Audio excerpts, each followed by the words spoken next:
Hi everyone. Welcome to today's session. As you can see, I have absolutely no experience on using Zoom or this kind of technology. Although now we're entering the zombie apocalypse, maybe I must get used to it. Might be the future of all education. Okay, so thank you everyone for sending your paragraphs.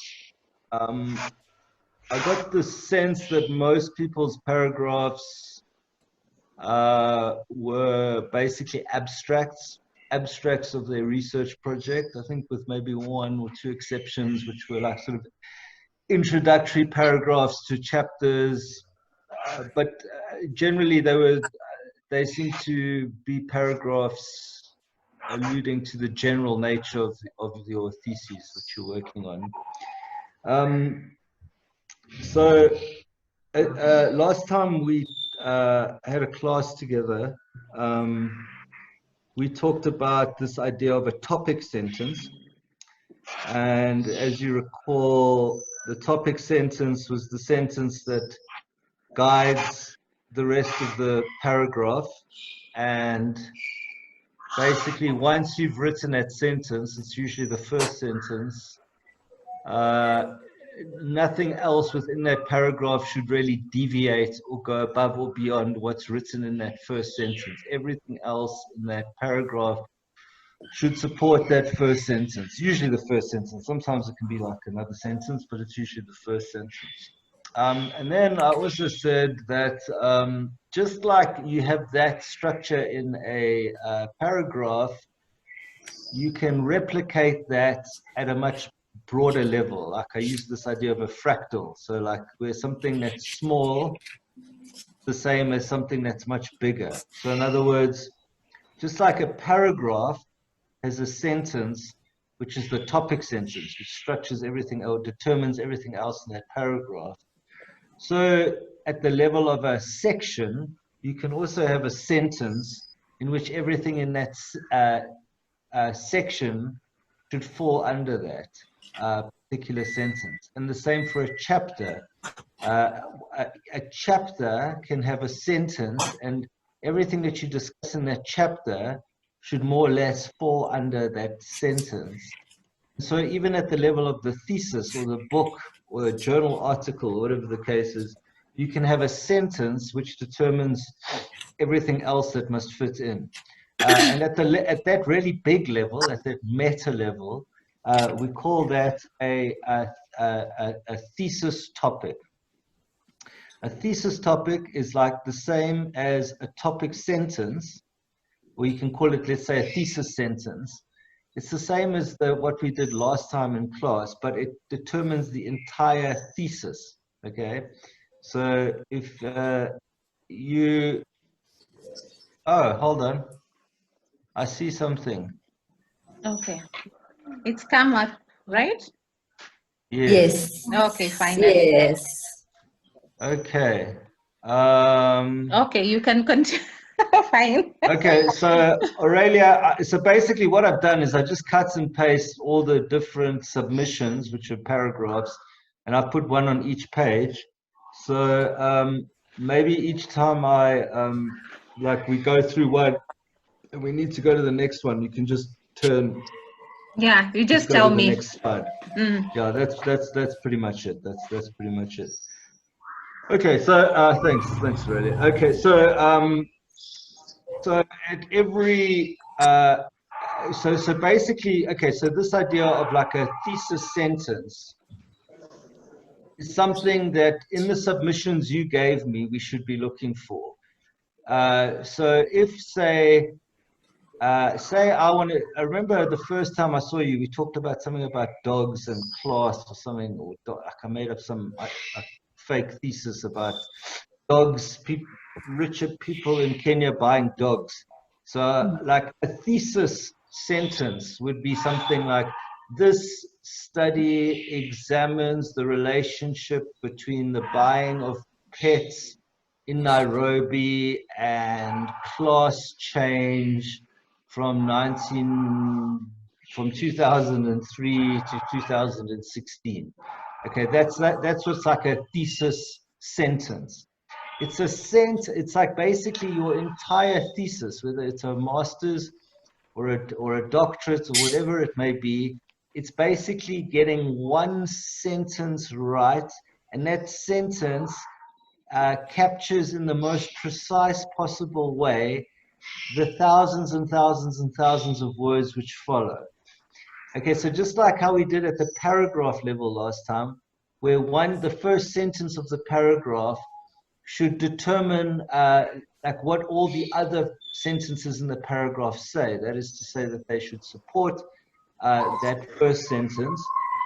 So a thesis sentence should be a sentence that determines the entire thesis. In other words, all the sections, all the chapters which follow, all of them must more or less, in fact, more than more or less, they should support that sentence. So that sentence is the most important, and it's probably the most difficult sentence which you'll write in your entire thesis. And it's a sentence which will change as you keep on doing more research, as you start investigating deeper and deeper. The sentence will change. So maybe at first you're interested in looking at why people are buying more dogs in Nairobi. It's only later that you see, this is a class thing. It's people who are becoming wealthier are buying dogs as pets. Okay, so then we add to that. So the first sentence might be, this thesis examines like an increase in the buying of dogs. Or it could be with pets. Then you decide, I'm going to focus on dogs. Okay, we take out pets, we put in dogs. Then you find out, it's got something to do with people's like wealth. As they become wealthier, they tend to have dogs in the city. Okay, so this thesis examines the relationship between buying of people owning more dogs and wealth increase in urban areas. So you see what I mean? So as you do more research, as you hone in on your topic, this sentence, this thesis sentence becomes more and more specific. Okay, and the more specific it comes, the more it gives you a guiding path to what else you're going to have to write in your thesis and what you're not going to write.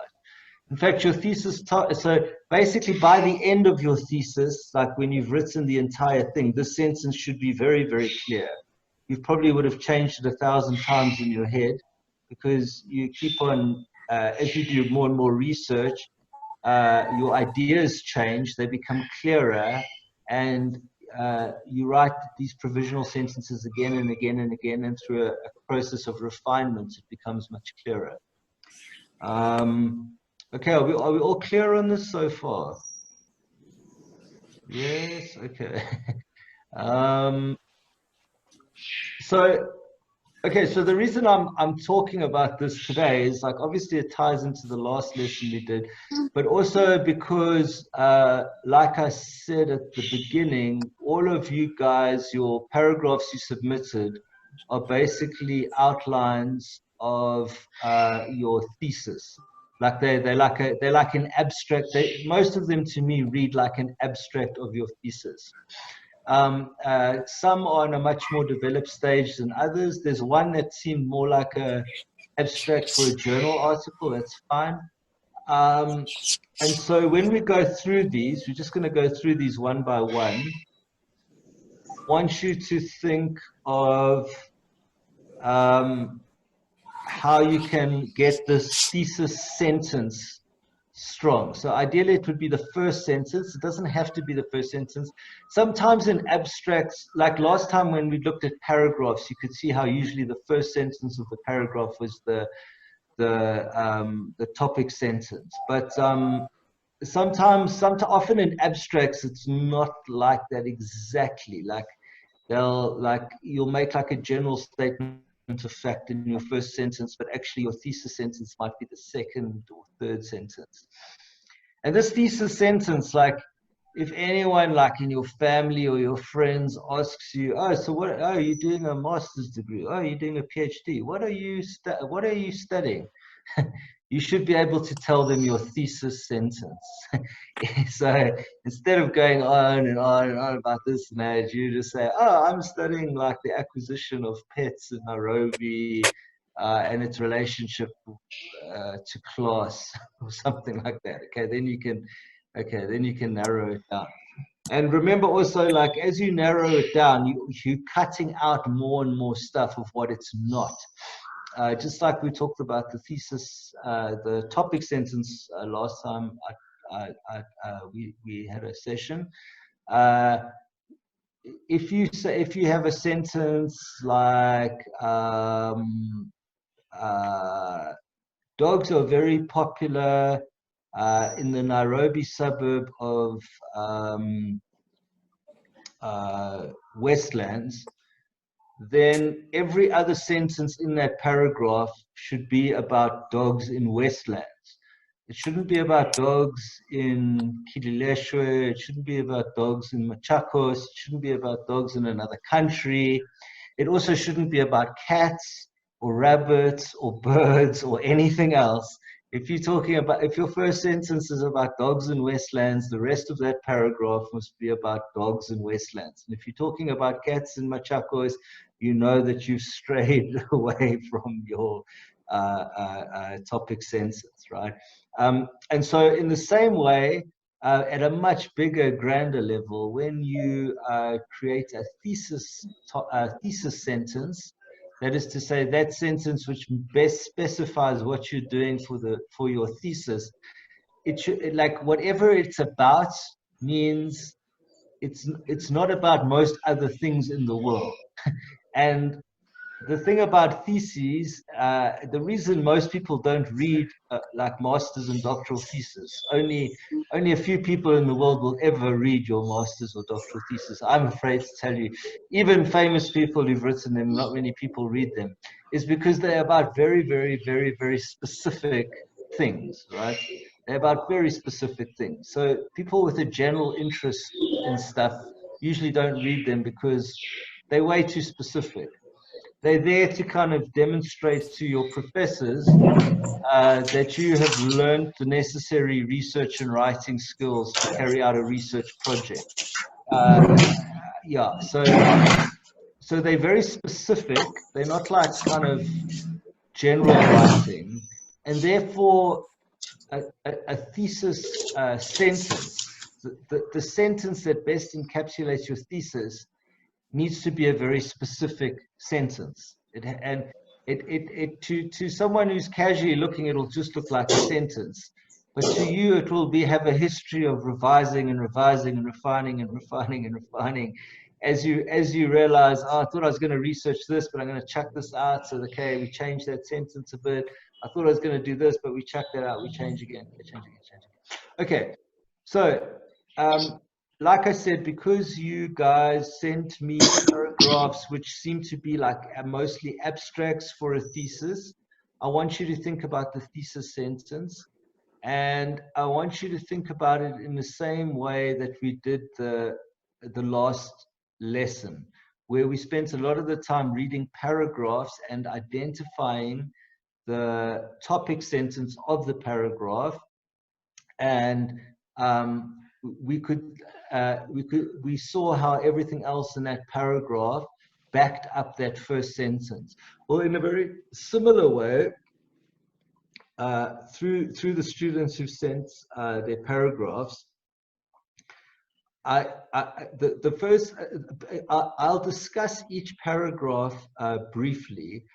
But the first thing I want you all to do is when each paragraph comes up, I've taken the names off, hopefully, of all of them, although I'm sure you know each other's work and probably know exactly who's who.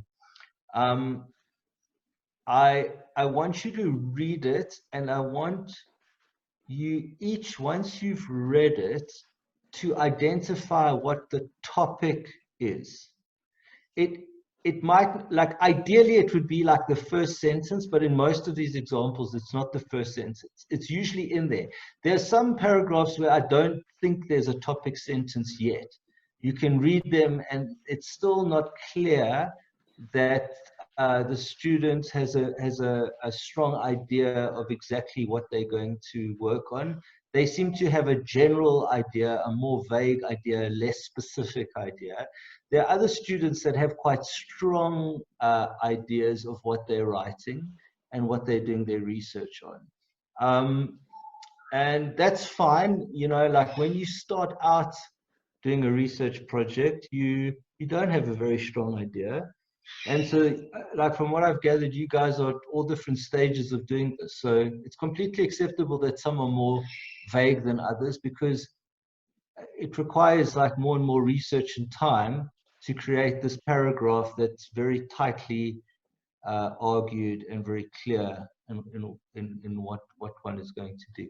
So I think the best way to actually like convey this, to sort of to convey this process to you, is simply by going through them one by one, and we'll highlight certain things. And in doing that, you can all, I guess, maybe hopefully learn a little bit about your own paragraph, but more generally, you can learn about the process of writing an abstract and how you need to have quite a clear thesis statement. Okay, so I think is the student who wrote this one here. Because this specific one, the student has hearing issues, and so they did ask me in their email to as best communicate this in a like in a form that they can understand. So I don't know how to do this. My only idea would be to write it for the first paragraph we show, which is this one. I won't do it for the rest. But right. That's Isaiah Wamaloa. Okay. Are our they present? guest student. Yeah, you can just write. Yes. And that'll be fine. Okay. My problem is, how do I write? Because I couldn't even stick up the PowerPoint. Right. How do I write something? You chat on the... You can chat. You can see the chat. Okay. Chat, invites, record. No, I can't see chat, unfortunately. Where's chat? Is he here? Is Isaiah here? Is Isaiah here? No. Isaiah asked me to convey to him what will be said, because he's only able to follow using sign language. Okay. Okay. So I'll just I'll just speak through it, and then if you can convey I will to him afterwards. Okay, that's great. Thank you. All right. Okay, so everyone, I think for the next 2 minutes, can you read the paragraph, and can you all, maybe in like a sentence or something with a pen and paper or in your head, whatever, if I asked you, you can tell me what you think the thesis topic of this abstract is. What is it that they want to do? That's all. Okay, so please just read it. 1, 2, 3, go.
Okay, are we done?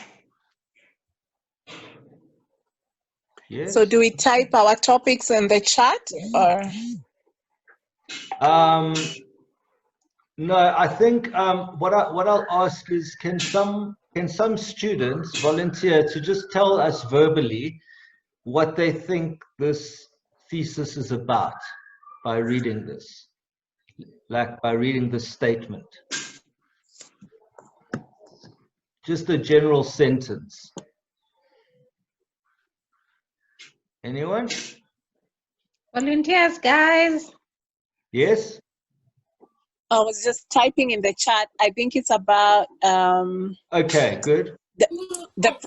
The process of stigma and redefinition. Right.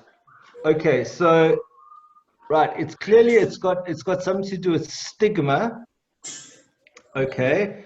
Obviously we can see here. Oh, I can't highlight the PowerPoint, unfortunately. Yeah. Okay, so I'm just gonna have to do this verbally. Okay. All right, so it's about stigma, and it's about stigma, it's about group formation, okay, and it's talking about how we need to redefine stigma to create positive self-esteem. Okay, so the reason I think I and maybe you can't make a very clear thesis statement here is because to me it appears as if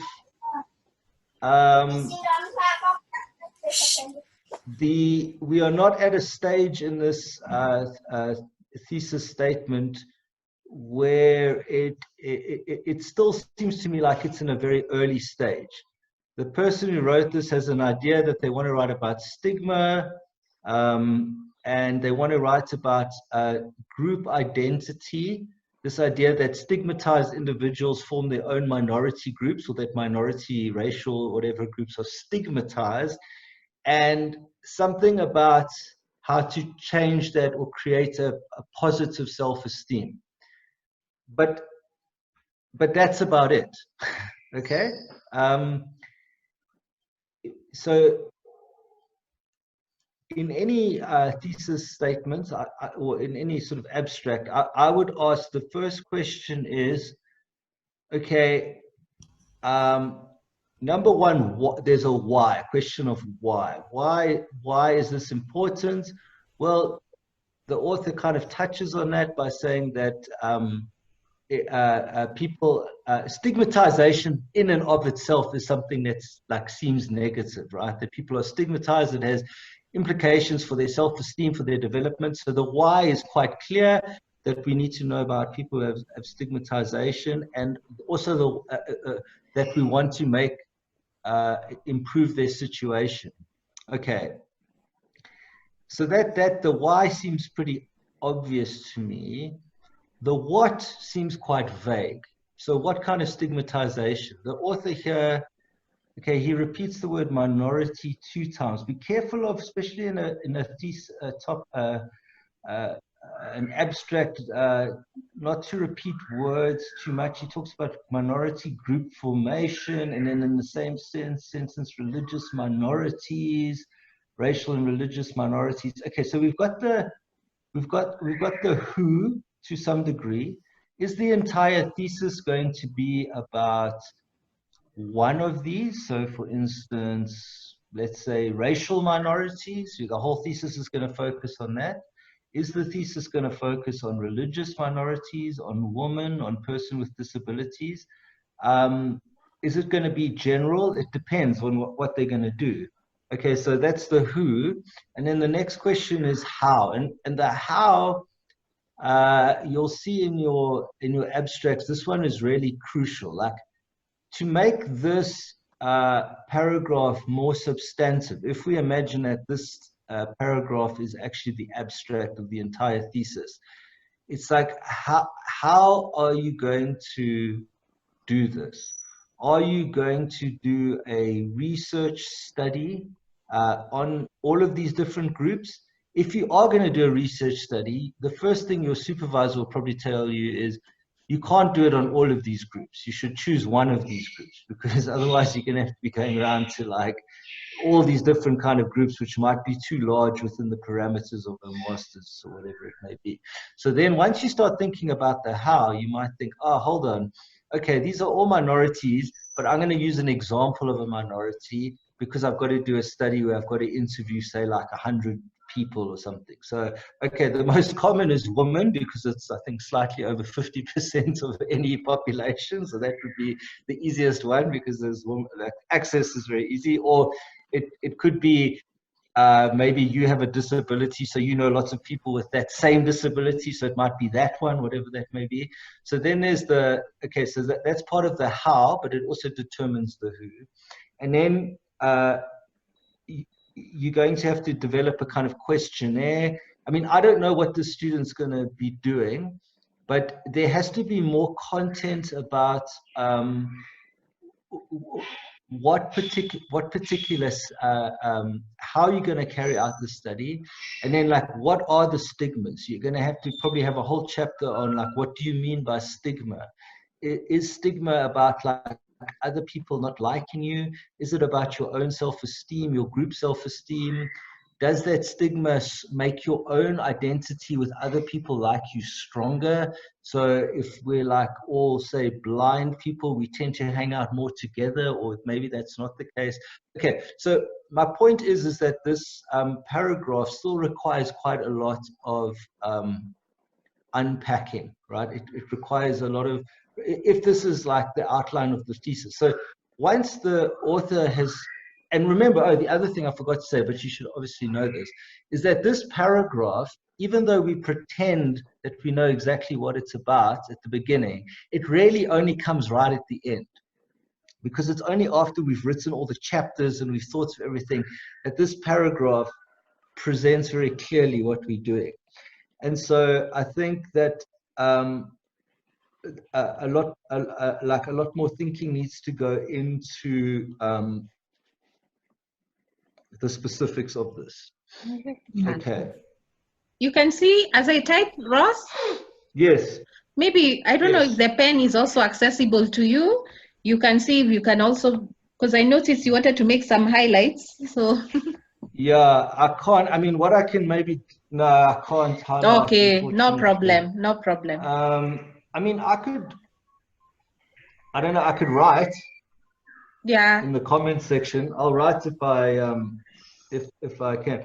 So, I mean, obviously the other thing for me is it's quite difficult if the person isn't here, because then if they were here, I can ask them questions and they can like clarify things for me.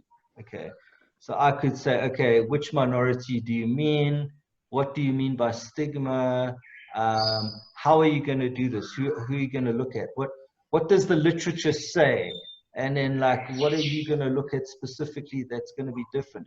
If it's going to be in Kenya, is there anything about issues of stigma within Kenya that might deviate to be different from the general literature on stigma? Those kinds of things.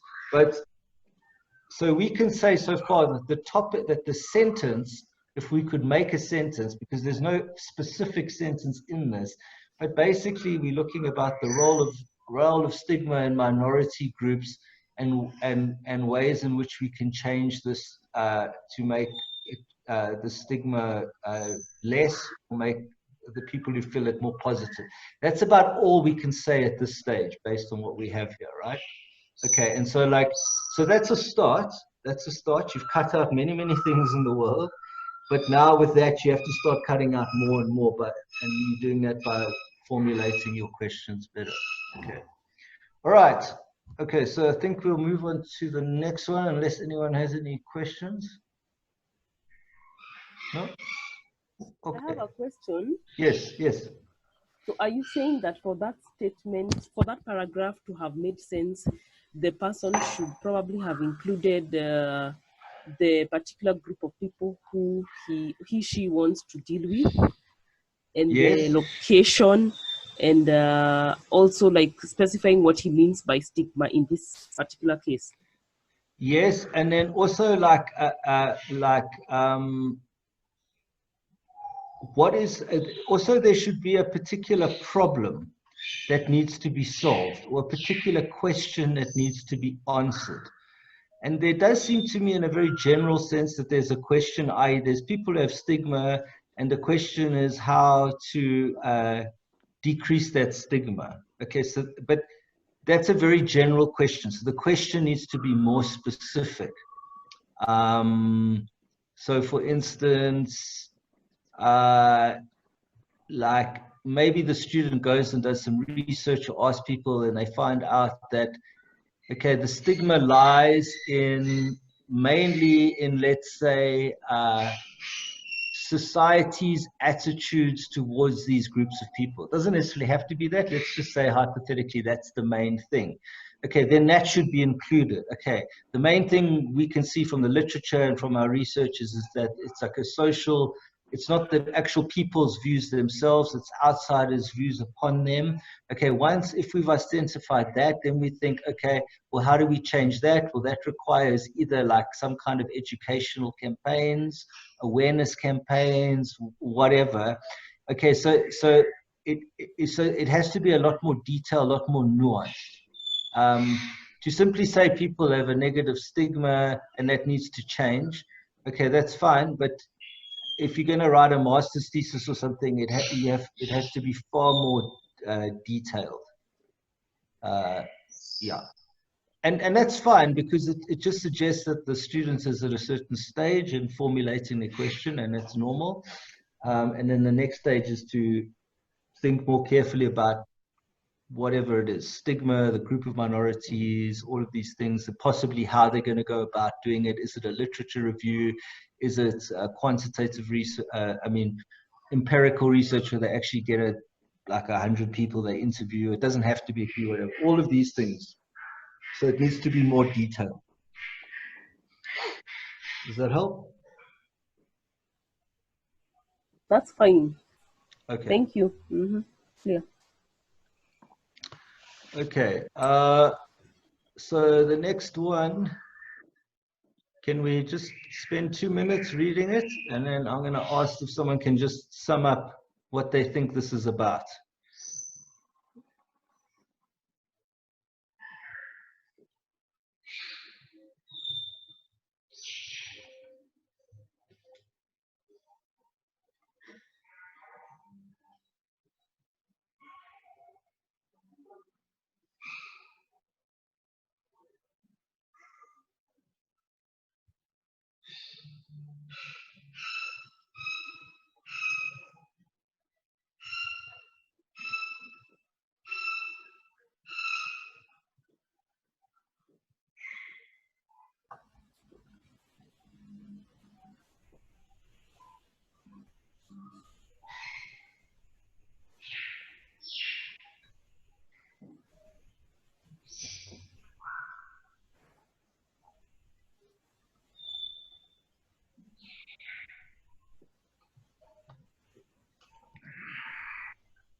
Okay, are we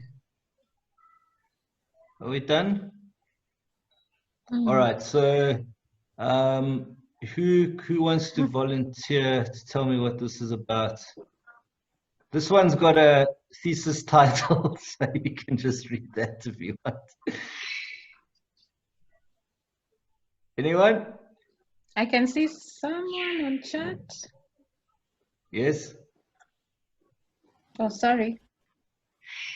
You can write it if you want in the group chat. You can see the chats, Ross. Sorry, Ross, you can see the chats. I can, but yeah, I can see, yeah, but okay. No one's written about this one. Come on. What is this about? Is the author here? Maybe the author can tell us. Yes, she is. All right. Author? Hello. Hi.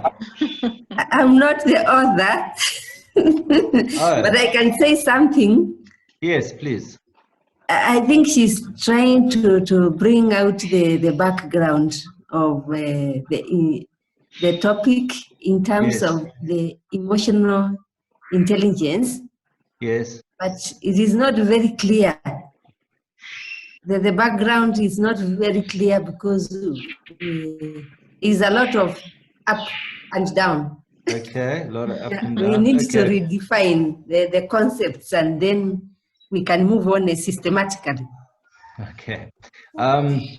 Okay, I would say, so to me, it's not clear, and this is fine. I don't know if this is actually a thesis, an abstract. It says general introduction, so I guess it is probably.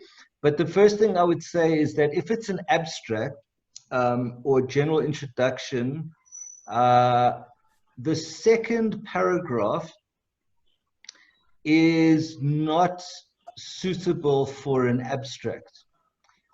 It would be in your first chapter or in your literature review somewhere, but you wouldn't put it so close to the beginning, like if this is your first paragraph of your entire thesis or your abstract, because the second paragraph is a kind of outline of the history of research into emotional intelligence. Okay. And so if your thesis is you're examining the role of emotional intelligence and organizational learning commitment of millennials in the telecommunications sector, it's very specific. You wouldn't start talking about the history of the concept of emotional intelligence in a paragraph that's like an abstract outlining what your thesis is about. It should be, like I say, in your literature review or somewhere in your first chapter or somewhere like that. Okay, so I think we can ignore the second paragraph and we focus on the first paragraph. And so what's interesting as well in the first paragraph, so in to me, in some ways, the thesis title tells you more about this than the first paragraph. The thesis, so like in the first paragraph, I don't see anything about millennials. Is there? Or young people, millennials? I don't see that. And is there something about the telecommunication sector? I don't see that. And okay, there's emotional intelligence, and then okay, so yeah, so you can see what I'm saying here, that if that's your top, if this paragraph is your abstract, and in your title you have Kenya, telecommunication sector, millennials, all these specific things, those things should be in that paragraph. If it's the paragraph outlining the parameters of your research. Okay. I would also say, I don't know if the authors here, they call the construct of emotional intelligence. That's an interesting word, the construct. Why is it a construct?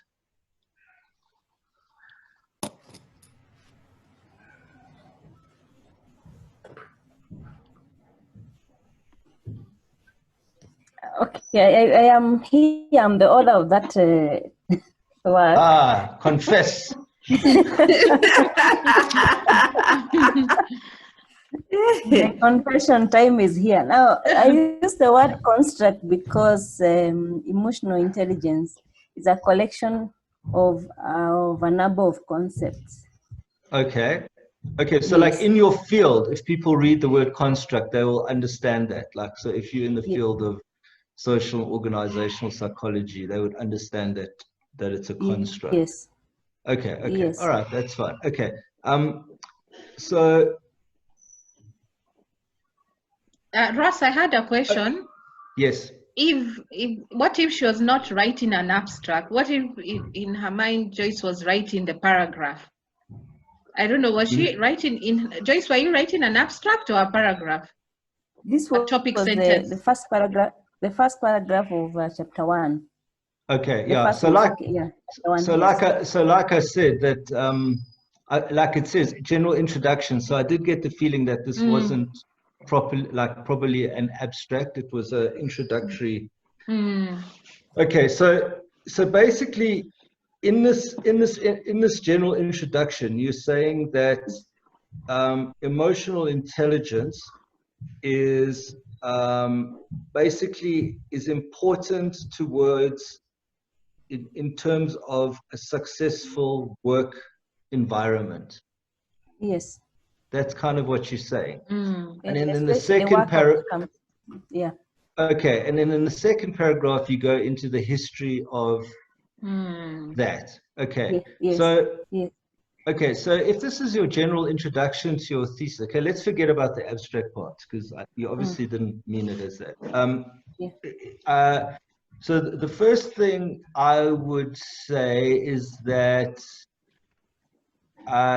if your let's say your topic sentence would be something like within the fields of social organizational psychology, the role of emotional intelligence is considered very important for performance and overall health of organizational career.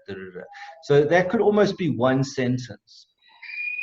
And then the question is, okay, then you've got to make a full paragraph. So what other supporting sentences could you add to that to make it a fuller paragraph? Because it's basically, I think it's 2 sentences. Before you go into the literature review and the history of it, what other things could you say to beef that up or to broaden it or make it more substantial? Emotional intelligence, it's good at work. Why? Why is it good?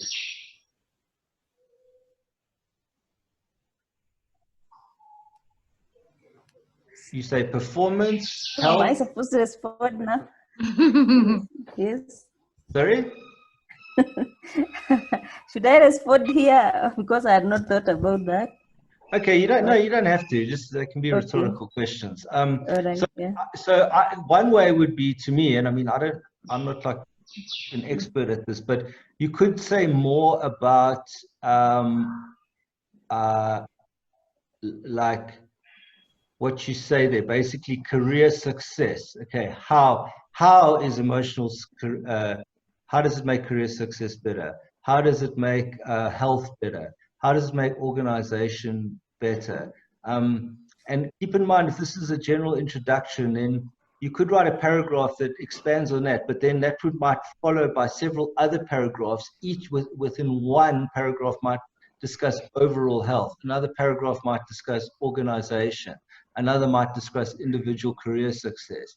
And that those might reflect broader as actual chapters. I don't know what you're doing, but you could have a whole chapter then later on health, and a whole chapter on organization, and a whole chapter on individual career success. So that's one idea of how you might expand that. Because remember what we discussed last week, last time we taught was that each paragraph should have a topic sentence, and that the rest of the sentences should be supported by that first sentence. If that's the case, you've put a lot in to discuss in one paragraph. At the same time, it's an introductory paragraph. It's right at the beginning. And so sometimes, especially in introductory paragraphs, they don't always fit the rules of writing a strict topic sentence where everything else follows from it. They can be more broad in their, like, in a kind of discursive, rhetorical way. Okay, so all right. So I guess my main thing there, I would say, is your space between your first paragraph and your second paragraph, the way in which it flows, it jumps too quickly into a literature review. Take more time unpacking what you're saying in that first paragraph. You know, how is emotional intelligence, like, tell me a bit more about how it increases the overall productivity of workers or happiness of workers or the work environment, that kind of thing. Okay.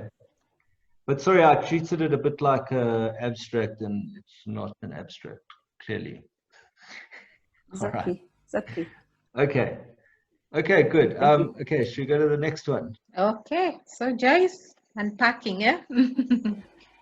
All right. The impact of sports-related injury, TON, I guess that's on. Yes, on psychological health. of Kenya national sevens rugby team. Okay, take a minute to read that quickly.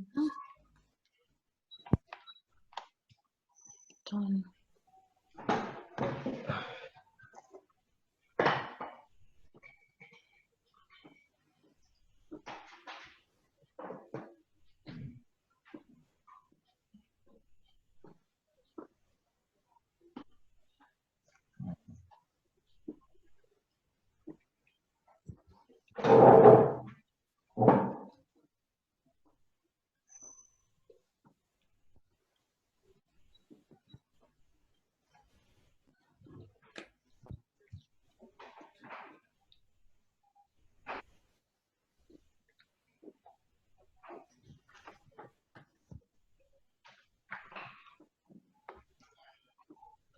Hey.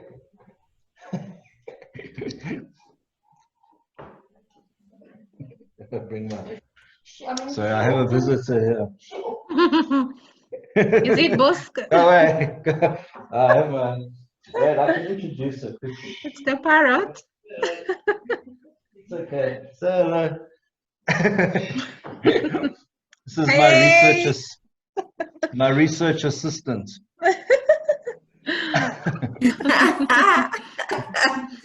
Oh, okay. Go away now. Bye bye. Go ahead. Up you come. Yo, she doesn't want to go. Bye bye. Okay. Okay. Sorry about that. All right. Okay, we've all read it. Okay, who can tell me what is the topic of this thesis?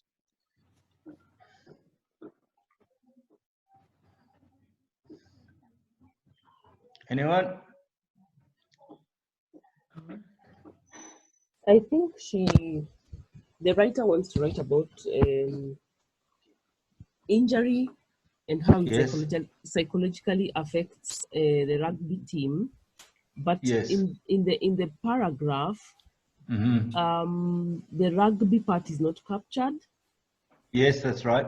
And they focus on the injury, and like it's more general, like in sports, not particularly the rugby Kenyan team as the topic. Right. Okay. Yeah. Yes. So, right. Okay. So right. So they don't include the rugby team in the paragraph, but they should. But I guess more generally, and what you said is it's about what this tells me as I read it is it's about the psychological aspects of injury while playing sport. That's pretty much it. They do go into some of that psychology, self-esteem, loss of personal identity, and anxiety, and depression and isolation. Okay. Just as an aside, if this is an abstract, or I don't know if it is. Usually in an abstract, don't put in authors' references. Like to see, for example, this. Keep that for the main text. Only include an author's reference in your abstract if, like, your whole thesis is on this person, or your whole thesis is arguing against the particular argument of some other person. And so it's absolutely crucial that you mention that author's name in your abstract. Generally in abstracts, you don't go into, so I think I've seen it once or sometimes people do it.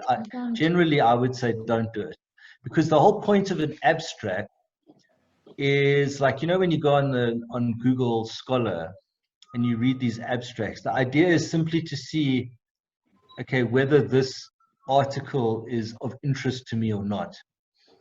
When you start citing people in that way, that's like secondary. It's not that important. The point of the abstract is basically, do I want to read further about this, or is it not really suitable for me? Okay. Okay.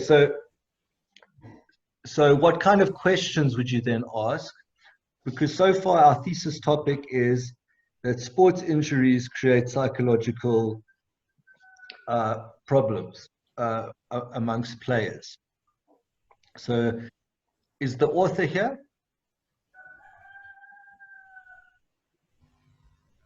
Author? Put your hand up. No? Okay. Gadesha, are you the author? Someone has raised their hand. Let me see who is that. Just speak. If you're the one. author is not here. Ah, the okay. author is not here. Okay. You know them. All right. Yeah, I know them. So what would you okay, we're not the author, but what kind of questions might you ask to the author if they were here? In order to or suggestions would you make? So remember we were asking these kinds of questions like what, who, how. How? Okay, how? All right, good question. If it's a thesis, I don't know how many thousand words you've got to write, like 50,000 or whatever it is. Like, to fill up all of that, how are you going to fill up all of that with what's got written here? Are you going to, okay, it's on the Kenya national rugby team, 7th, that's very specific, although they didn't mention it in the actual text. Yeah. I assume that they're going to interview these people. Just as an aside, you also think, wow, there's only going to be like a few people playing in their team. Are they going to tell this author all of their deep, dark secrets about their depression and anxiety and all of that? Okay, but forget about that for now, because that's not really important for the abstract. But okay, so how are you going to do this? You're going to have to look at all the research on psychological aspects around injury in sport. Then you're going to do, obviously, I assume, some kind of empirical research with this team itself. How does what this team say weigh up with what the general literature says? Are there any differences? And what does that tell you about the specific context of Kenya, or how it's different? Or is it the same, or is it not the same? Those things can only really be answered once you've further into the research. And that's why I was saying that this abstract is always a provisional paragraph. It's constantly changing. So the how is the author going to do this? And in asking that question of how, they're obviously also going to change other things in the thesis, because the more you find out, okay, I found out X about these, I found Y about these, this is different to the general literature, then you might say something like, and in doing this study, I found out that the kinds of psychological issues with sports people here is quite different to the general literature in a particular way. I don't know. I'm just making all of this up. And then you could say something like, Kenya, the way Kenyans have trauma it differs from how it says it in the scholarly literature in these ways. And then I've come up with a possible explanation. Okay, by that stage of the research, if you rewrite this, it will be much more detailed and quite different, right? You know what I'm saying? Okay, I'm just making it up, but so obviously this paragraph, it also needs further conceptualization. But I just think that the more that the student thinks about how they're going to go about writing this will naturally change more. Any other suggestions? Ross, I wanted to ask if their topic sentence, I don't know what is the topic sentence, sports injury is a common byproduct of sports involvement. I don't know, that's the topic sentence. How are you? Okay, someone needs to mute. So that's that first sentence is like what I would call what's the word, like completely superfluous, in the sense that it's too obvious to state. Like saying sports injury is a product of sports involvement is I don't know, would that, to you, does that appear to be a powerful first sentence? To me, a much more powerful first sentence would be something like a sports injury leads to a number of psychological conditions, including depression, anxiety, and isolation. Right? To me, that's less obvious. So, yeah, so, okay. Yes, thank you, Aurelia. Any other comments on this?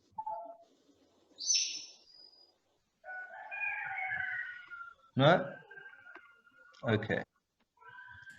I was going to say about this paragraph, it looks like the title has rugby in it, but inside the paragraph, I don't see rugby mentioned even once.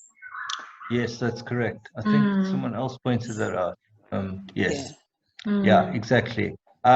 So, yeah, so I mean, like if you made your first, you know, often paragraphs go from the general to the particular. So you could say sports injury leads to psychological conditions, and then you can say in this essay, in this thesis, I look specifically at rugby and at Kenya's rugby team, and I focus specifically on issues of depression. Yeah, and specific. Yeah. Okay. Should we go to the next? Something. I want to look at the variables. When we relate, like the main variable here is the independent variable. Looks like it's the sports injury, and the dependent variable here are the psychological effects, or whatever it is, on the rugby. So in the write-up, there isn't much of connection between the two, and to a certain point, like the second sentence, it talks about the psychological factors in relation to injury. Yes. Which should be the opposite of it. Yeah, so there is also need to define the terms somewhere. Like, what do we mean by the sport injury? Yes. And according to the study, what are these psychological, the factors? Yeah, one of the difficult things in an abstract is defining terms, because you've got such a little bit of space. You can make very brief definitions of terms if absolutely necessary in an abstract. In your main text, absolutely you must define your terms and spend a lot of time defining your terms. But in a like, so for instance, do you define a term like depression? Do you define a term by psychological? Like, it's too, so you've got to be very judicious in deciding if or what anything needs definition in a abstract, because you have such a little bit of space to write it in. Writing an abstract is very hard. It's the most anxiety-inducing thing besides a sports injury, I think. I think that's very, very important. That's a very enlightening. And maybe I would suggest at a certain point we get some more practice on how to write an abstract, because it's like as we are mixing the abstract, the introduction, and a paragraph in any part of the thesis. Yes. Yeah. I mean, to me, an abstract, it's like it's merely a reflection of the work that you're doing. It's not. I hate writing them, so the only time I ever write abstracts is when I'm made to. So if I've got to present at a conference or something, then I've got to, or something like that. Like, I don't voluntarily do them very often. I think for administrative reasons, you might also have to like submit them from time to time. But each time you write it, while you're doing your thesis, it'll probably change and become better. If you're very disciplined, good for you, right? You can write them more often. But they're really just a reflection of like working through chapters, working through methods, all of those things they like a kind of a distilled version of all of that. I think the word abstract is actually very appropriate because they are abstract in that sense. Ross, let me ask. I kind of felt like the author was picked a paragraph from their main chapter. Yeah. So that now when they want to talk about the injury, it's like that they picked a paragraph that speaks about just the injury, and I kind of feel they still need to unpack a bit more about this specific injury that is related to rugby and the consequence on the mental health. So I kind of felt they just picked it from the main chapter. They may not also be aiming for an abstract. That's what I kind of felt. Yeah.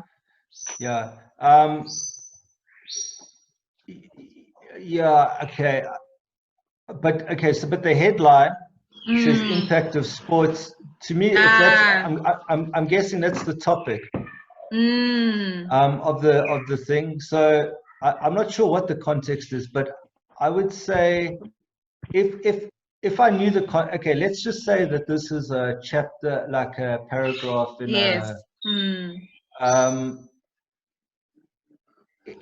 let's say this is the first chapter, first sentence. I would then expect, because if this was a normal sentence, a normal paragraph, it would only be on maybe like one thing, like say self-esteem, and it would be about one aspect of self-esteem. So if this is the introductory paragraph for a chapter, I would say, okay, then I expect large parts of this chapter to be unpacking more issues about self-esteem. You probably have to have quite a few paragraphs on self-esteem, quite a few on loss of personal identity, or there could be different chapters. So because this is like a very broad paragraph, broad paragraph. It's broad. Yeah, but again, it's hard to know the context because the author's not here for this one, right? Yeah, no, it's okay. But at least, it needs unpacking, as you say. Yeah. Yeah, it needs unpacking, nevertheless. Yeah. Again, like it's hard to say. I'm treating these as if it might be a bit unfair to the authors, but I'm sort of generally treating these as if they are general statements about the topic at hand. And if it's a general statement, these are still quite broad. If the context, I stand to be corrected if the context is something else. Anyway, yeah. Okay. Thank you. Next.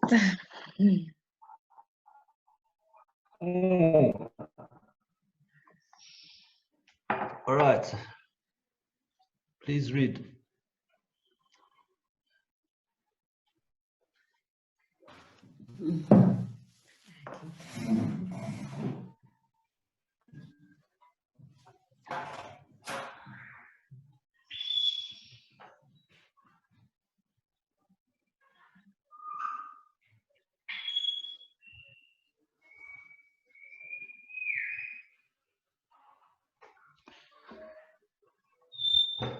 Okay. It's quite a short one. Any opinions on this one? If I ask you, what's this about?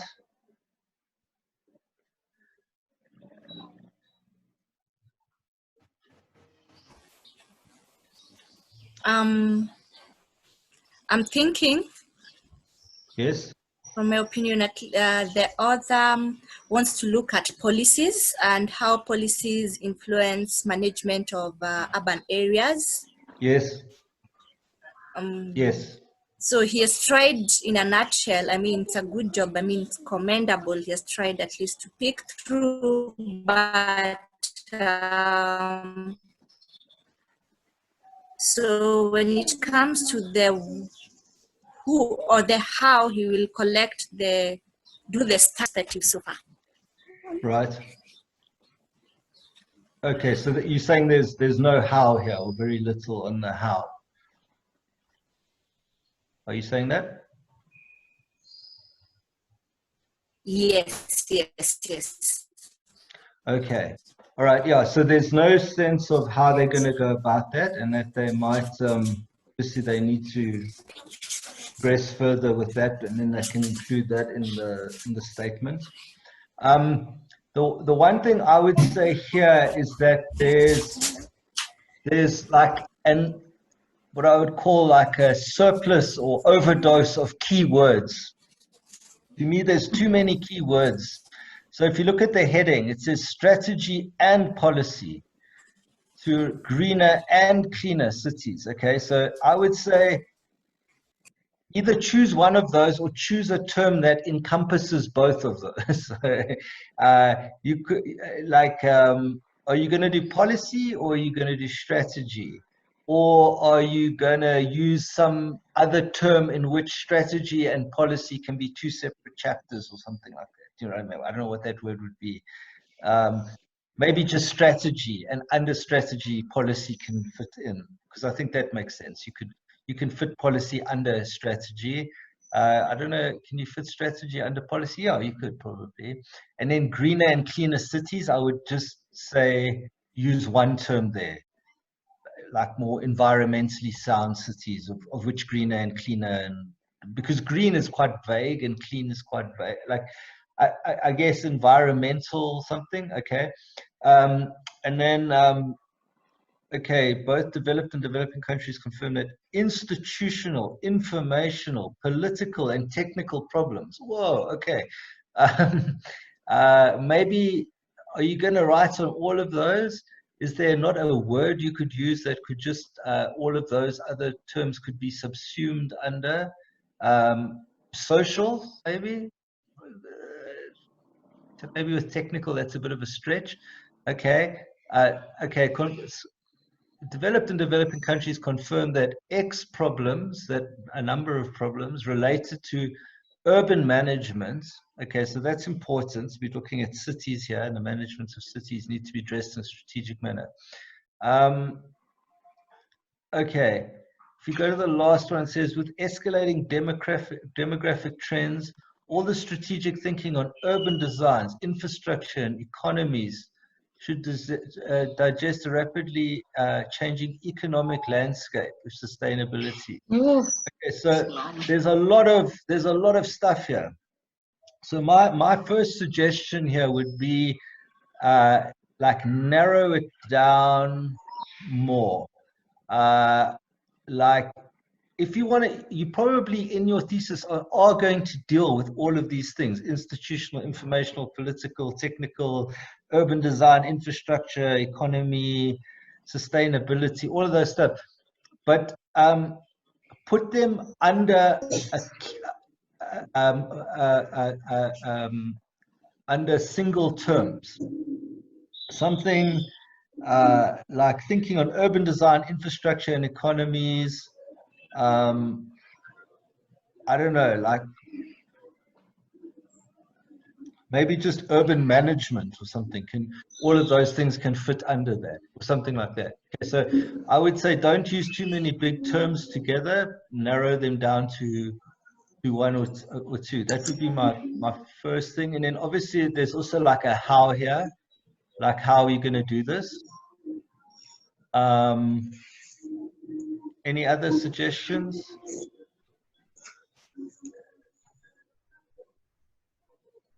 Why is this important? You might add a sentence about that. And also the subject, like where are you doing this? Are you looking at Nairobi? Are you looking at urban stuff in general? Are you looking at some other city? Are you looking at a cluster of cities? That's also part of the how, right? Like to highlight this, we're looking at Nairobi, or we're comparing 5 cities in East Africa, whatever the case may be. Okay, you can see about the specifics there. Right? Is the author here? Is the author here? Yeah, I'm here. Okay. Okay.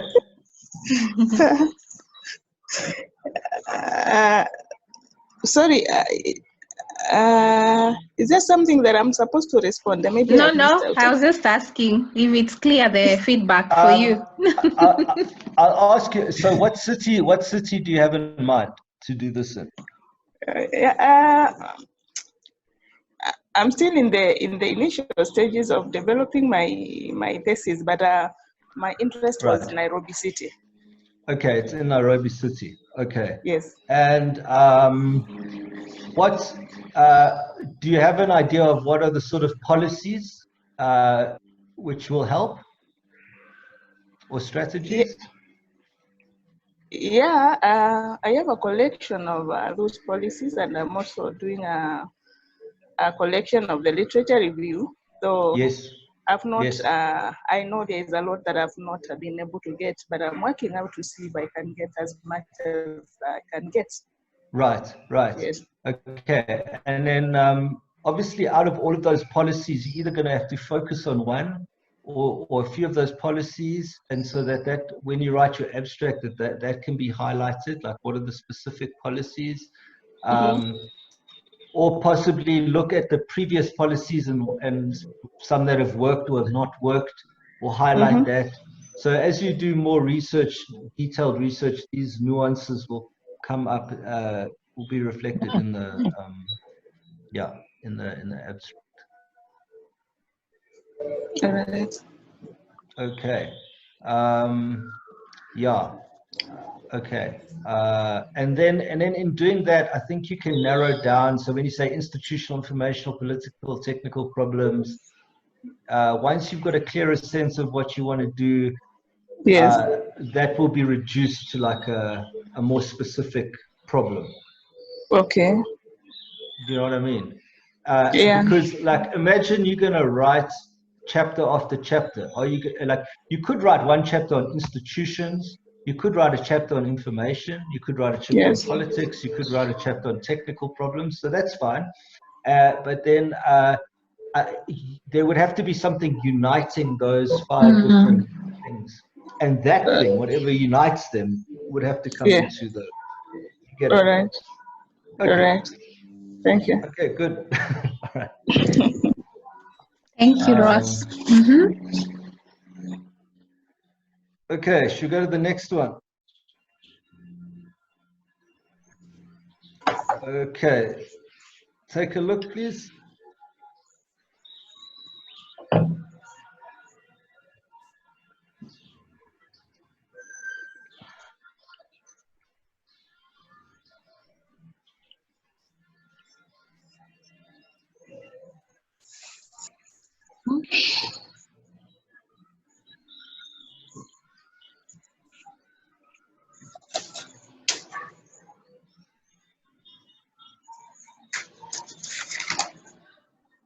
Okay, I wasn't given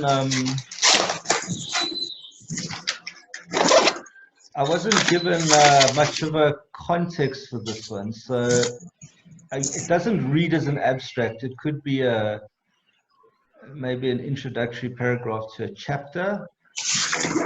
But if I were to ask you here, what is the topic? What's the topic here?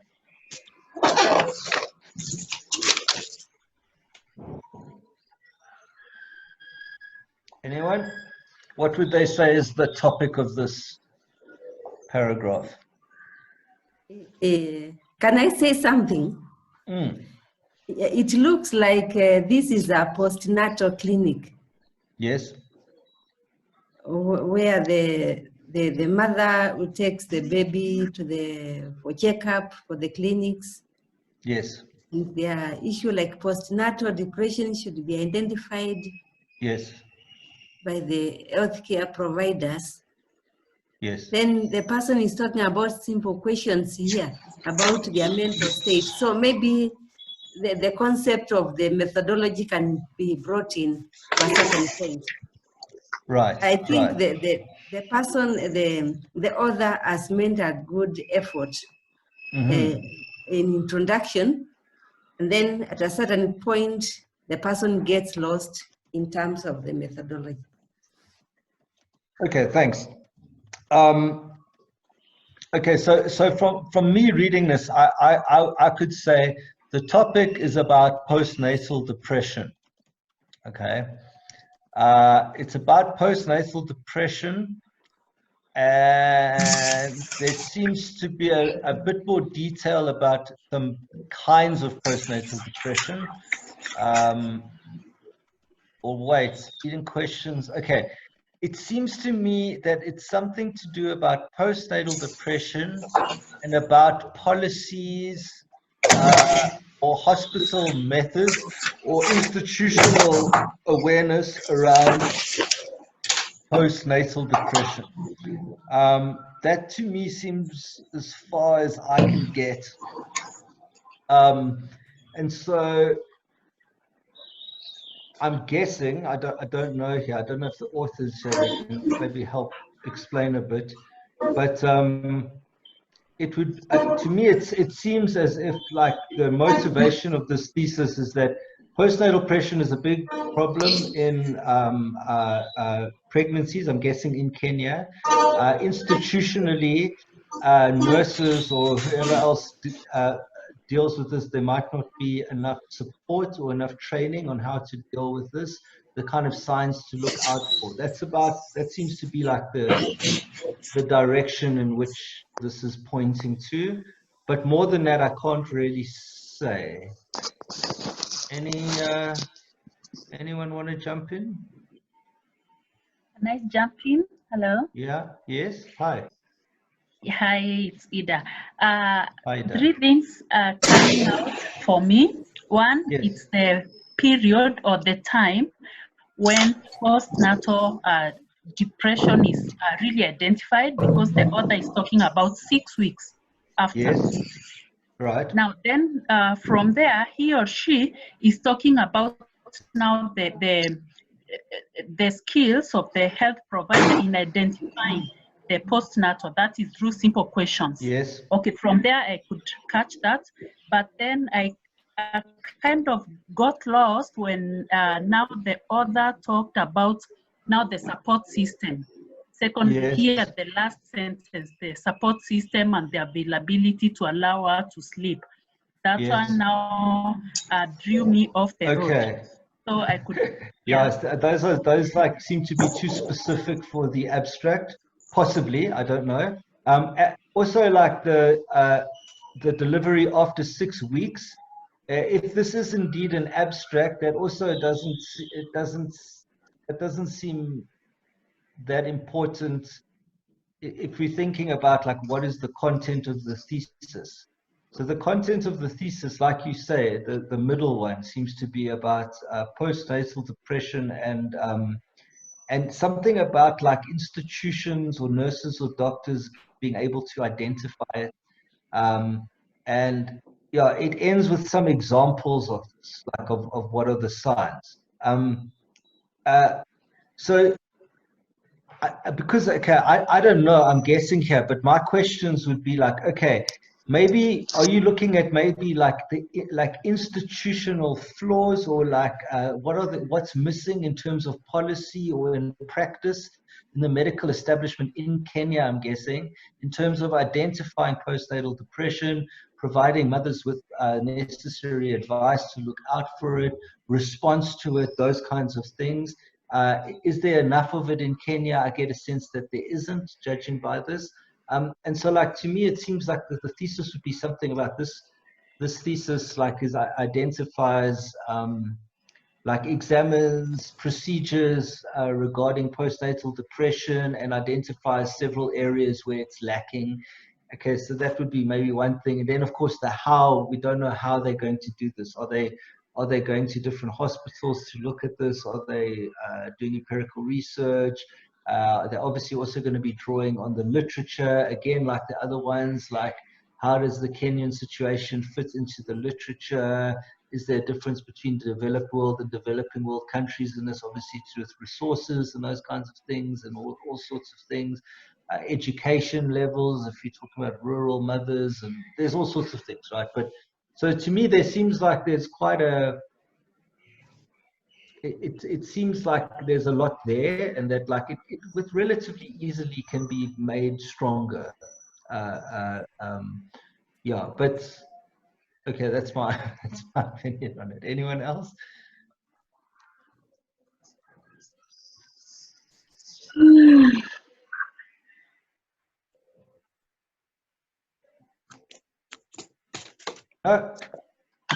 Good. All right. Next one. Hi. Hi. Can I? Yes, I would make a suggestion because most of us seem to be lost here. We need a good sample of abstract so that we can learn, we can see how to put those elements in place. Yes. So, I mean, you obviously are going to be reading like many papers, and any paper that's in a peer-reviewed journal, that will be a good example of an abstract. So today I don't have any. I just thought that would take enough time just going through all of these, but possibly next time we have a class, we can look at abstracts of others. At first I asked to just send paragraphs, but it seemed like most people send paragraphs of abstracts. So actually, as I did it, I kind of realized, yeah, this lesson seems quite focused actually on the idea of abstract. But please, when you do your reading, each time you read an article, pay attention to abstracts and see how they read. You'll get examples every day of it. But we can also, in the future, go through some. Yeah. Okay. Okay. Okay.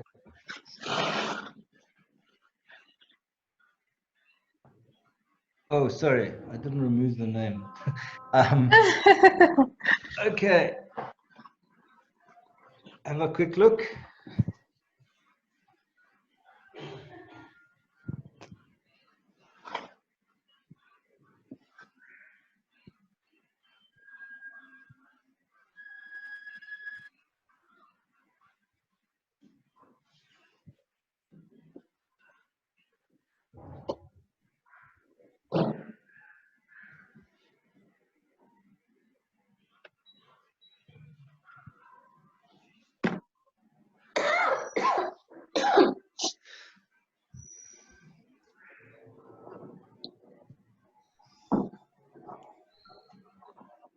Okay,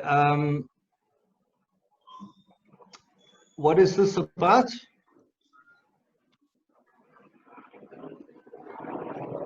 What is the topic of this? Oh, this is so frustrating. Anyone?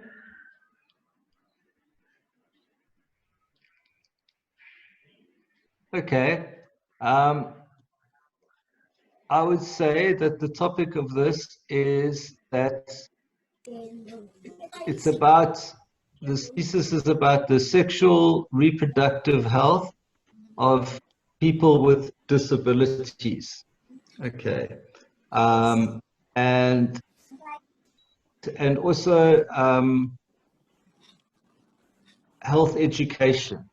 So is the role of health education toward the sexual reproductive health of people with disabilities in Kenya.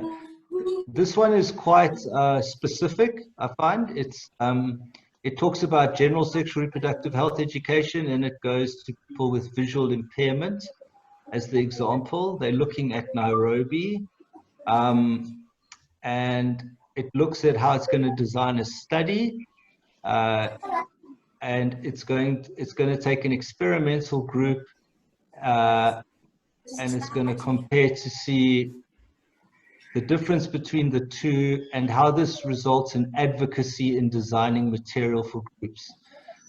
So to me, when I read this, I feel like the person who's written this is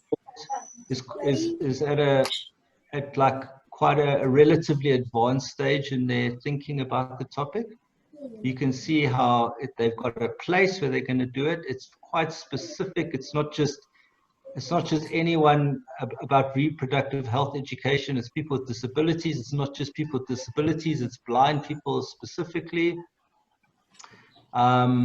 They've got the idea of a design of how they're going to do this, and then they have a kind of application for it in the terms of how it's going to function as an advocacy role for the future. So the research has a kind of use value going forward.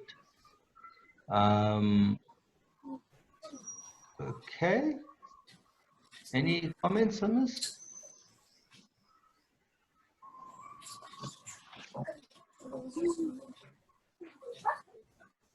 For me, I find it very good. I don't know, maybe because during our research, especially at the PhD level, we are told it has to be interventional. And I find there's an intervention that will take place that's designing a kind of a SRH tool for the youth. It's also specific, as you said, because I'm not getting lost. I can see it's for people with disability, but not people with disability. It's the youth who are visual impairments. So yes, very specific. Very straightforward, yeah. Yes. And then it will be, it will be in Nairobi. And then, of course, now here I know there will be an intervention. There will be an intervention group as well as a control group. So to me, I would put it as I would rank it as a good proposal, I would say. Yes, yes. And of course, when you do the study and you compare, say, I guess maybe they're going to compare blind people's in terms of sexual reproductive health, young people versus, say, other people, just a random group of other people. In comparing those two, you might find some things that jump out. Something in analyzing that data might become really important, and then you might even also include that in it, but that might be at a later stage. Like, we noticed, like, one thing that's very important that we've noticed is within blind people specifically, these issues come out more, and then that could be included. But I would say the main thing is when I read this, I can see the thesis. Like when I read this, I think, okay, I have confidence that I can see like almost the chapters here. Like as I read, okay, I see, okay, they can do that, I can see that, I can see that. Like, to me, it seems like this person's well on their way in terms of developing their thesis. Okay. Hi. Hi. Yeah, I'm just wondering whether it would be important to show like the number of people, the target population, or the sample size in terms of the experimental group and the controls. I would say within a abstract, maybe not. But of course, like in the methodology section, that would have to be very detailed. Because remember that if this is indeed an abstract, then basically people are reading it to generally see whether they're going to be interested in continuing reading it or not. And it gives enough information. The specifics of the method of how they do that, to me, that seems like something that should be in the methodology section, but not necessarily within the abstract. Thank you. I would add, maybe if this was an abstract of a completed project, probably it would have a bit more on the methodology and the results. But this is like a proposal. This is an abstract of a proposal. So I think this in itself, it's okay. Yeah. And also, like I've just said, the results could change to some degree the entire thing.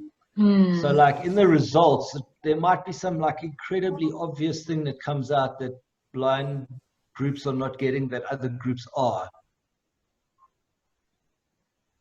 And that might come more to the foreground, like in terms of reproductive health education with blind people, the specific things understands this thing is a big problem, and that's like what we need to target policy at. Like hypothetically, it might not be like that at all. But if once you've done your results, that is the case, it can change the nature of the abstract itself. But yeah, that's hypothetical at this stage. Yeah, this does read to me like a research proposal kind of thing. Okay, all right, should we go to the next one? What is it? It is... We are almost there. Almost there. Yes. We've got, I think it's 3 more. After this, okay. 3 more. Hang in there. Hang in there, guys. All right, strategic planning.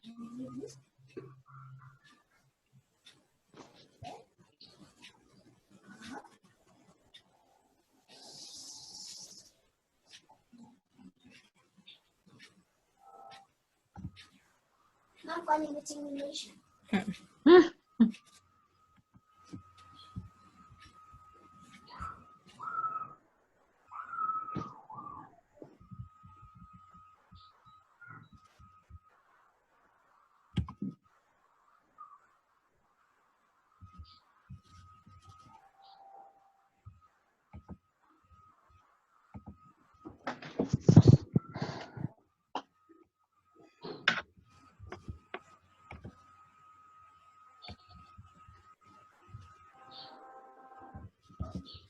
Okay, what is this thesis about?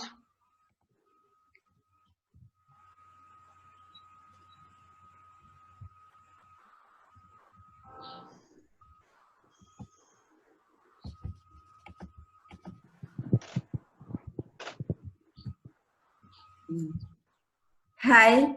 Hi. Yes, this is about strategic planning for commercial organizations. Yes.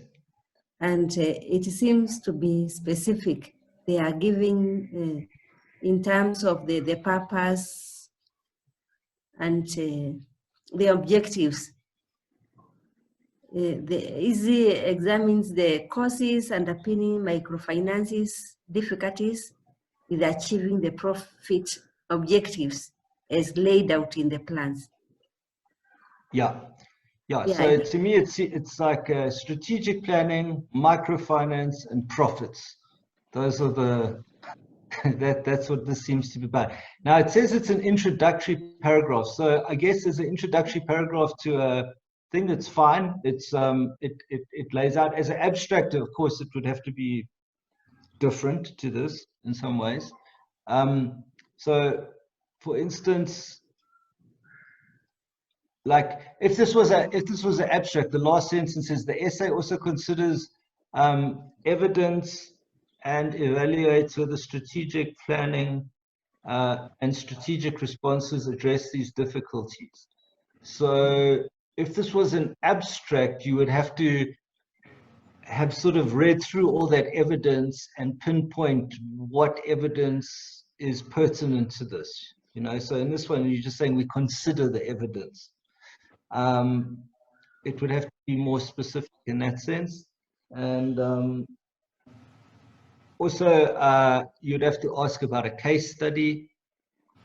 How do you go about doing this? Are you going to look at a specific company? Are you going to use secondary research that other people have done on microfinance banks?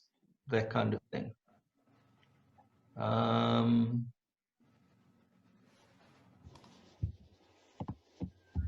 Any other comments?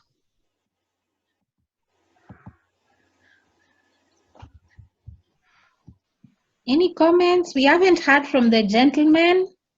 Anything? Here, haven't heard from any men. Yes, today, men. Where are you? Besides me. Comment is that I'm listening very keenly. This is my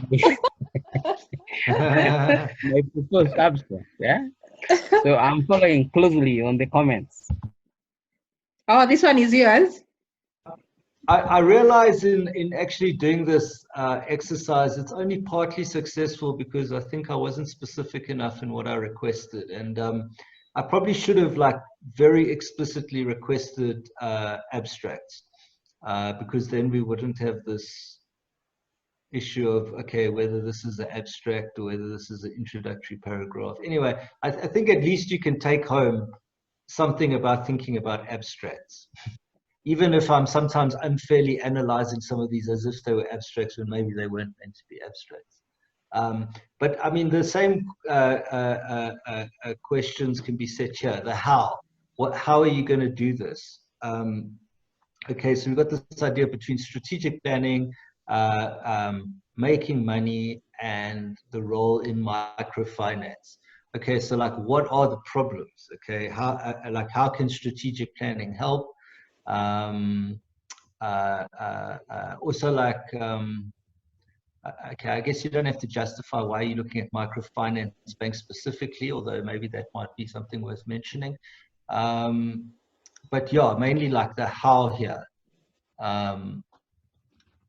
The how, and then also if you're going to like look at the literature on this, what are the ways in which, because at the end it's quite vague. It talks about, like I say, considers evidence and evaluates whether strategic planning and strategic address these difficulties. By the time you've done your research and you're writing your abstract, you don't want to be that, you need to be more specific than that. Like, we have already considered the evidence, and we have found that yes, strategic planning does address these difficulties, and it does it in way A, B, and C. You know what I mean? Okay. All right, should we move to the next one?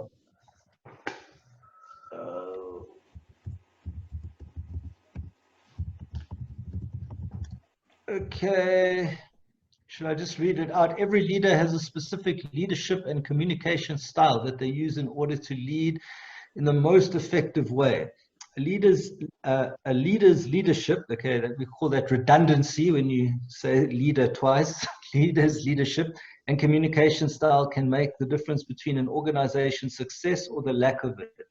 Never has it been more important to understand that the impact of leadership style and communication than today in the world where several different generations work side by side at the workplace.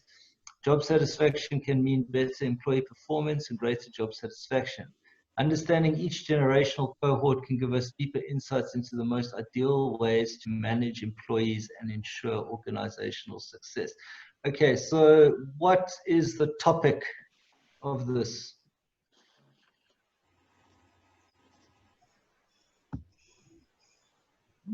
Anyone?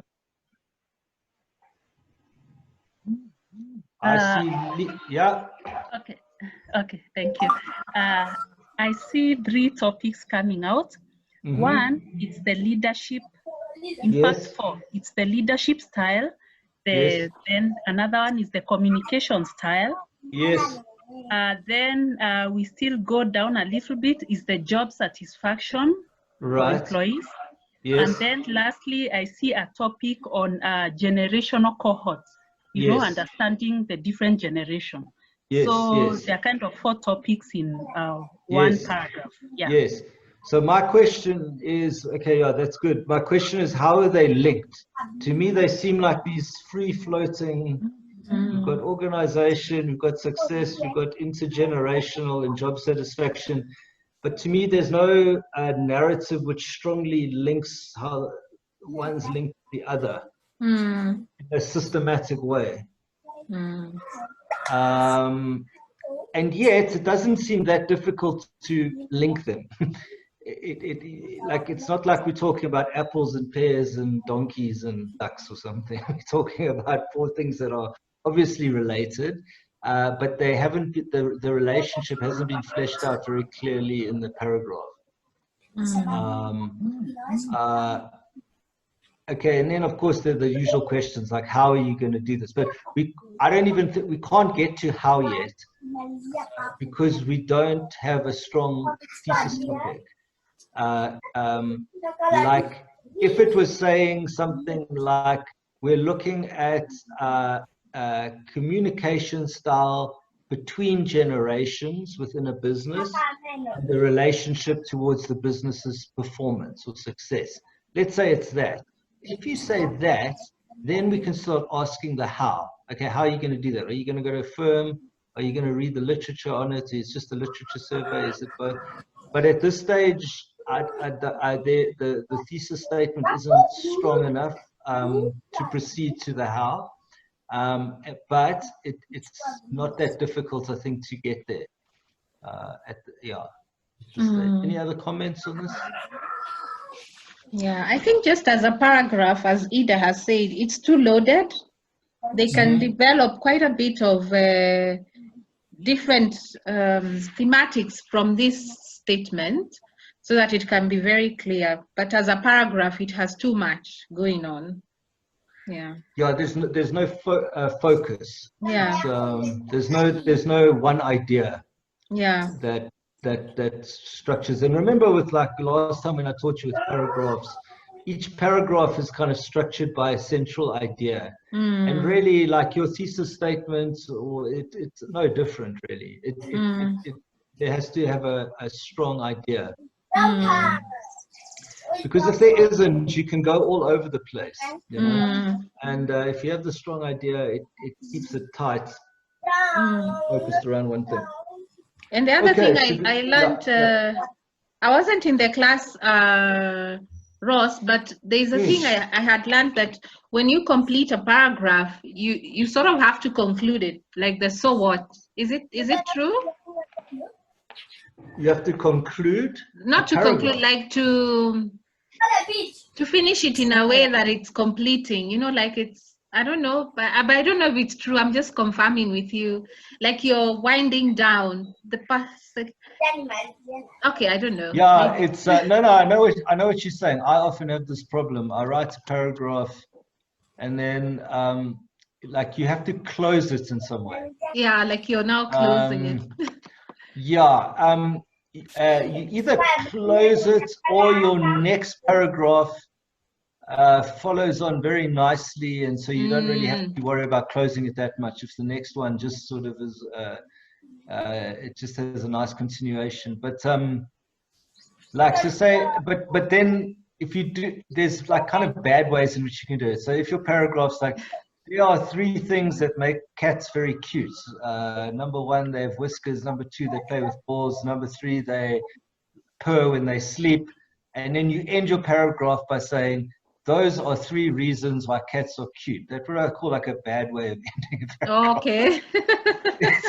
it's like, but in some way you kind of want to say something similar, but you can't be as literal as that. Yeah. Okay. Anyway. But thank you. All right, so Next. Confucius. Yes. This one's short. Okay, Wow. Confucius, filial piety, African kinship. Confucius philosophy has a high regard for filial piety, or shao. So they say in Chinese, it has set up the family system to be built and sustained in respect and fulfillment of each individual role. In the context, in African context, we have cultural value of respective kinship ties, which is passed on to generations. In my study, I would like to find out similarities between the 2 systems and how Shao is influencing the African perspective. Okay, so what's this about? I mean, in some ways, it's quite clear. In some ways, in other ways, there's not enough detail. But I would say that it's looking at Confucius' ideas of family, which is like a Chinese and East Asian and African ideas of family. The idea that both of them have a very strong emphasis on family, culturally, historically, and it's a comparison. Ruth, your mic is very loud. Please mute. So I would say, so one of the things that's interesting about comparisons is at this stage of this thesis statement, it's simply saying I'm comparing A and B because A and B seem to have a similar thing about them. But I think once you get further into a comparison, you usually find some quite strong overarching thing that links the reason why you're doing a comparison of those two things in a deeper sense. So let's say, I don't know, like you're one of these people who believe in human universals, that all cultures have, like, there's certain schools of thought that think all cultures are very different from each other, and there's other schools that think the cultural differences are quite small and they're underlying these like universal human things that we get from evolution or whatever.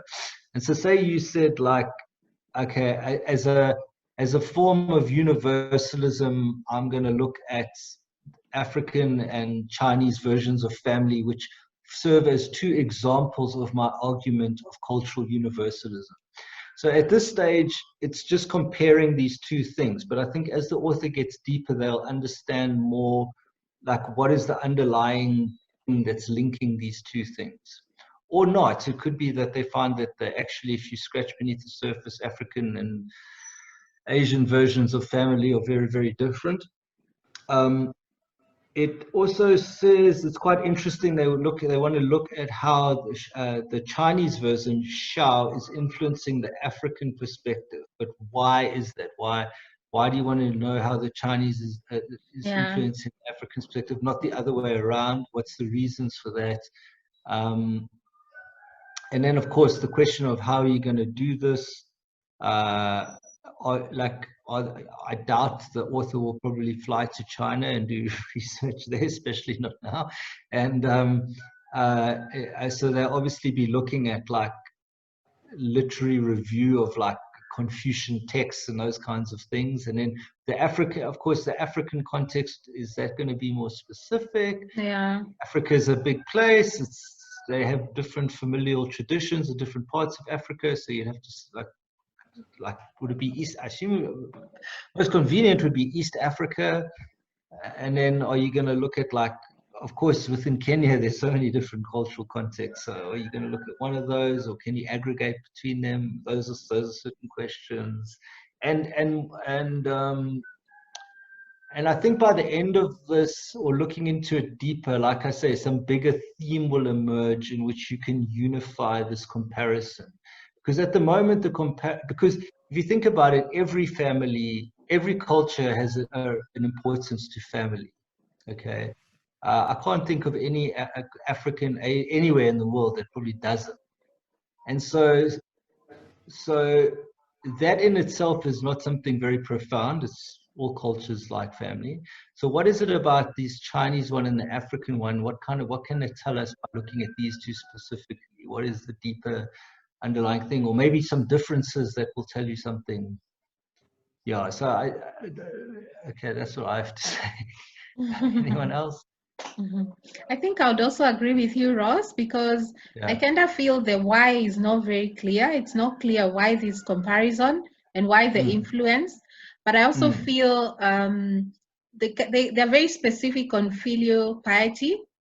Yes. But then very broad on the African. And I was thinking, could they consider maybe the concept of Ubuntu, which is a bit, which has a bit of boundary and is a bit studied as a way of locating African families and communion. Yes. Yeah. Yes. No, that's a good one, because because there's like the Chinese one of filial piety. It's a philosophical tradition within China that goes back like thousands of years. This idea of Shao, and you find it in these old texts. And so, like within Ubuntu, it's also like a kind of philosophical tradition that goes back. I think often in oral tradition and whatnot.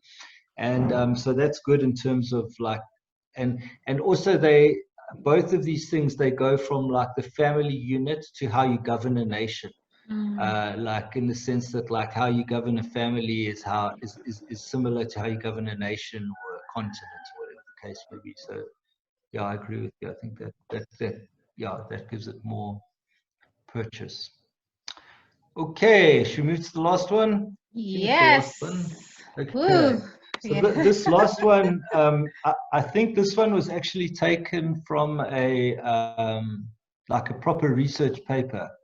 So it's quite advanced, this one. I mean, the way it was presented was almost like as if it was it had been published somewhere. So we just have a quick look there.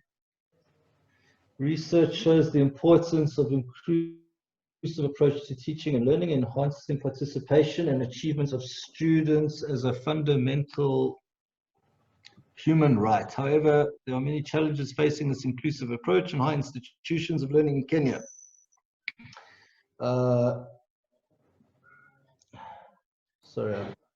It's back. The purpose of the study was to investigate the institutional factors influencing inclusion of learners with disabilities in the University of Nairobi, Kenya. The study adopted a case study design. Sample size was 123, comprising of 69 students with disabilities, 27 administrators, 6 college principals, 6 college registrars, and 15 college deans. Data was collected using questionnaires and interview schedule. Descriptive statistics was employed in data analysis. Findings showed the university did not have provided physical facilities for learners with special needs. Finding also revealed that some of the staff members were not adequately trained on how to handle learners with disabilities. The study also recommended the university, in partnership with stakeholders, to provide and develop a center for learners with special needs. Finally, the study recommended that all university staff members be trained thoroughly on how to handle students with disabilities. So in a way, this seems like a slightly more advanced version of the earlier one we saw about sexual reproductive health. It's got like a problem that's relatively clearly stated. It then where the problem is, it talks about a kind of design of how to do it, and then it goes into it identifies the problems identified through that research, that survey or whatever it was, and then some sort of policy suggestions on how to go forward with it. Yeah, so I would say, like, the only thing I would say with this one is maybe the sentence that say the sample size was 123 and like, you could take that out. Obviously, it would be important in the discussion of methodology and all of that, but for the abstracts, not that important. But you know, that's not a big biggie. Any comments on this one?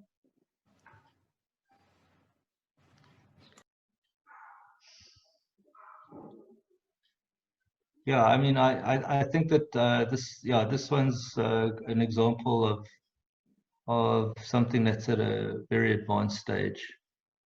And so, like, for you who, obviously this is an article, not a thesis, so it's shorter, but it's probably a good example of how an abstract should start to look once you are quite far into the research process. I don't know, Ross, I was kind of feeling like when I see the sort of the thesis statement, I think it's the purpose of this study was to investigate the institutional factors affecting, influencing inclusion of persons, of learners with disability. When I look at the results, they say the findings reveal that some of the staff members were not adequately trained and how to handle. So I kind of wonder, what was this? Is this one factor? But the purpose was institutional that affect inclusion. I kind of feel the results, unless they're summarized, the results and what they set out to investigate, the results are kind of lean. It's kind of lean. And then they quickly go to the recommendations. But yeah, I don't know. Okay, so so the institutional factors influencing inclusion of learners with disabilities. Okay, so that's what they said to figure out, the institutional factors influencing inclusion of learners, and their findings are staff members not adequately trained and did not provide physical facilities. Okay, so the question is, do those findings line up with what they said in terms of institutional factors influencing inclusion of learners? Yes, I would say to some degree. So what's you saying that it needs to be what? Sorry, I hadn't seen the one for physical facilities. Okay, I've seen that one. Yeah, so I kind of felt if it's one finding, then maybe they've covered a lot what we don't know, Yes. Yeah. Okay, I Yes, see. yes, okay. Mm. Yeah. I mean, it would be better if there were 3 findings. But, I mean, yeah. Maybe there's more in the study. I mean, I haven't read it. But okay, all right. Okay, so I think that's it. I'm sorry, I don't know if this class was such a successful one. I thought, I mean, I hope you got something out of it, and just I don't know, just getting a sense of the focus an abstract requires, and really this idea of narrowing it down and getting it more and more specific. And in some senses, it relates to the first class I gave you guys about literature review and reading, and how the more specific your question is, the more you know what to read and what not to read. And like it's like what they call a parallax view. This is like the same thing basically, but just from another angle. Writing an abstract is the same thing as a literature review. It's just looking at it from a different angle. It's also about what you're leaving out. It's also about becoming more and more specific. It's about reaching that point where when someone asks you, so what are you doing your research on? You can like very confidently in a few sentences say, I'm doing it on this, this, and this. And you don't like, if you're talking for like 2 hours on it, you probably know you haven't got your abstract refined yet. So yeah, I hope you got something out of it. I'm sorry I'm sorry I couldn't give you more in this lesson. It was very educative. But I hope you got something from it. Yes. It's also nice. We can have some feedback. Lynette, what do you think? People who haven't spoken. There's 30. Engineer, what do you think?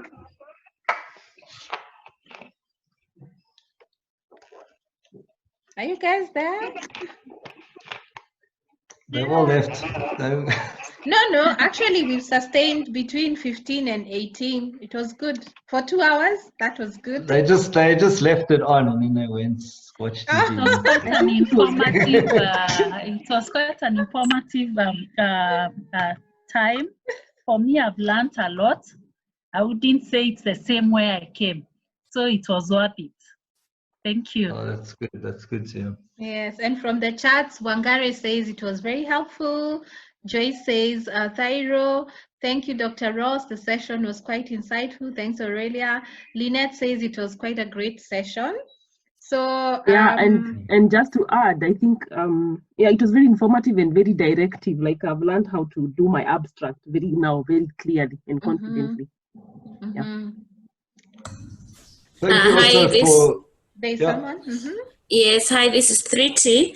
I was just also going to say thank you for the insights that we've received. And I think most of us probably didn't send abstracts, but the flip side is that now we know how to start writing one. So maybe next time we'll actually send more abstracts and we'll be able to assess whether they're the right way or not. Yeah, I'm sorry about the lack of clarity in asking for. No worries. We've still learned a lot of stuff. Good. Are you comfortable with paragraphs? Is everyone okay? Are you okay? Maybe some of you are not sending abstract, but the paragraph is okay now. You can do a good paragraph. Yeah, definitely. With the insights that we have, we can make adjustments and amendments. Yes. Okay. Okay. Yeah. Thank you. Thanks for everyone sending in their writing. As well. Thank you. Anne says, I've learned a lot. Thank you, Dr. Ross. Pretonila, excellent, very informative. So, Dr. Ross, what do you suppose is the next step? What would you think, based on this session, we could? I haven't really thought about it. Okay, maybe. I don't know. I don't know. I mean, like one of two things. You could either carry on with this, or you could do something on something else that you think is important. One thing I had in mind, well, I don't know how I would do this online, but is a lesson on reading and how to. I don't like, again. I wouldn't know how to like prepare this yet because I haven't really thought through it. But how to read through articles and books quickly to identify what you really need without wasting too much time reading stuff you don't really need. I don't know if that's something that's I don't know if that's something like that would be useful, but I don't know. That's all I really have at this moment. I probably have to give it some more thought. What do you think, guys, on reading?